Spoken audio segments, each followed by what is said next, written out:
Poin yang ketiga, hadirin mati Allah Subhanahu wa taala sekalian.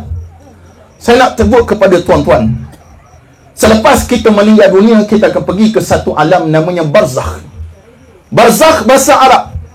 Bahasa Melayunya, maksudnya al-hajizu baina syai'aini, dinding antara dua keadaan, iaitu alam dunia dan alam akhirat. Yang sekarang kita nampak barzakh ni bukan dalam kubur. Kalau orang mati duduk atas darat tu pun, dia tetap berada di alam barzakh. Alam barzakh lebih luas daripada alam dunia ini, kata ulama. Alam barzakh lebih luas daripada alam dunia. Seperti mana Nabi SAW menyatakan dalam hadis yang saya sebut pada awal tadi, Allah jadikan kubur orang yang beriman kepada Allah Subhanahu wa taala sejauh mata memandang. Allah bukakan pintu syurga buatnya. Datanglah haruman-haruman syurga, maka tidurlah mereka seperti mana pengantin baru yang tidur dengan penuh lena dan penuh kenikmatan daripada Allah Subhanahu wa taala. Itu bagi orang beriman kepada Allah. Ada seorang wali Allah lalu di tanah perkuburan. Dia lalu kat tanah kubur, duduk dekat kubur. Kita tobat tak duduk kat kubur, kecuali malam ni duduk sekejap nak dengar tazkirah. Duduk dekat kubur, bertafakur kepada Allah. Bukan update status Facebook, bertafakur kepada Allah. Tiba-tiba dia tertidur. Kita tobat tak tidur kat kubur, dia tidur dekat kubur. Bila dia tertidur, dia termimpi. Biasalah mimpi. Dia bermimpi waktu tu dia bertemu dengan ahli kubur. Semuanya keluar daripada kubur masing-masing sambil mencari, mengutip cahaya-cahaya yang sampai kepada mereka, kecuali ada satu kubur seorang perempuan yang duduk dalamnya. Cahaya masuk, berdesuk-desuk masuk dalam kubur dia. Maka dia rapati kubur perempuan tersebut dan dia bertanya kepada perempuan itu, "Wahai fulanah, apa amalan kamu yang berbeza sungguh aku lihat antara kamu dengan ahli kubur yang lain?" Kata perempuan tersebut, "Aku ada seorang anak lelaki. Anak aku ni berniaga di pasar. Jika tidak ada pelanggan, dia akan bacakan Al-Quran dan Al-Quran itu disalurkan pahalanya kepada aku. Itulah balasan Allah kepada aku, ganjaran yang Allah beri sebab anakku menghantar pahala kepada dia." Kita agak-agak anak hantar pahala ke tak, tuan-tuan? Allah Subhanahu wa taala. Saya pernah tanya anak saya Umar, saya Abdul Rahman pun ada nombor 2 anak. "Kamu berkali doa untuk abah?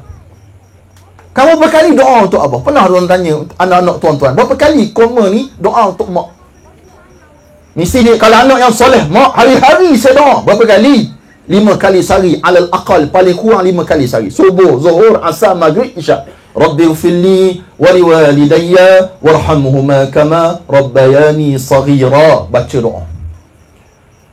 Tiba satu ketika, bila mana dia terjaga daripada tidur, dia pergi kat pasar yang makcik tersebut. Dia pergi betul-betul, memang ada budak laki-laki yang membaca Al-Quran waktu pelanggan tak ada. Dia rapati orang lelaki tadi, dia kata, "Ibshir ya syabab." Baca gembiralah kamu wahai pemuda. Sesungguhnya aku bermimpi bertemu dengan ibumu dan ibumu selesa dalam kubur sekarang.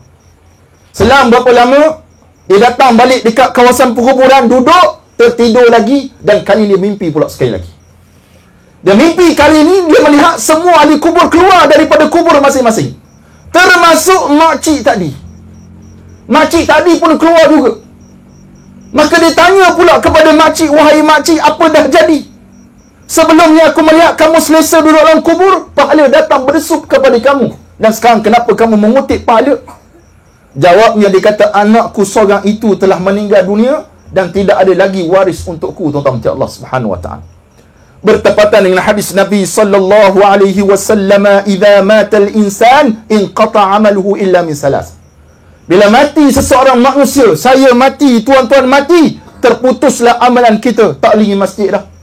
Semayang tak boleh, zakat tak boleh, puasa tak boleh, haji tak boleh, umrah tak boleh, semua tak boleh. Illa min salas, kecuali 3. Salah satunya, waladin salih yad'u lahu. Anak yang salih yang mendoakan kita. Alangkah bagusnya tuan-tuan kalau dapat seorang anak yang sentiasa bacakan doa untuk kita setiap hari. Setiap kali teringatkan ayah, "Rabbi ghfirli wa liwalidayya warhamhuma kama rabbayani saghira." Itu orang terbaik tuan-tuan sekalian yang dirahmati Allah Subhanahu wa taala. Sebab kita duduk dalam kubur satu masa nanti, hadirin sekalian, bukan masa yang sekejap bagi orang derhaka kepada Allah. Bagi orang beriman kepada Allah Allah bila masuk dalam kubur, mereka menanti-nanti bila Allah nak kiamatkan bumi ini. Tapi bagi orang derhaka kepada Allah yang tidak dapat menjawab soalan munkar dan nakir, yang tak dapat keselesaan dalam kubur, hidupnya sangat susah di alam barzakh sekarang. Seperti mana Nabi SAW, Nabi lalu dekat dua kubur, Nabi kata dua orang ni sedang diazab oleh Allah Subhanahu Wa Taala. Dan mereka telah diazab oleh Allah bukan sebab perkara yang besar, tapi sebab tidak menjaga air kencingnya saja.